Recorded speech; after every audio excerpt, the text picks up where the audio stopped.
नमस्कार। जय घण्टी राष्ट्रिय स्वतन्त्र पार्टीको ऐतिहासिक वडा अधिवेशनमा सहभागी सम्पूर्ण घण्टी परिवारलाई बधाई छ।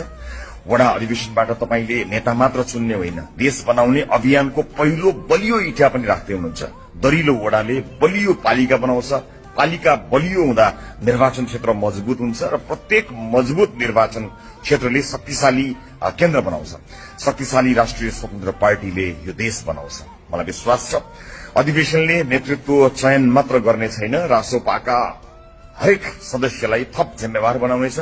त्यो जिम्मेवारी भनेको घर घरमा रासोपाको घण्टी बज्नु हो। मलाई विश्वास छ राष्ट्रिय स्वतन्त्र पार्टीको ऐतिहासिक पहिलो वडा अधिवेशनले राष्ट्रिय स्वतन्त्र पार्टीको सुन्दर भविष्य तय गर्नेछ।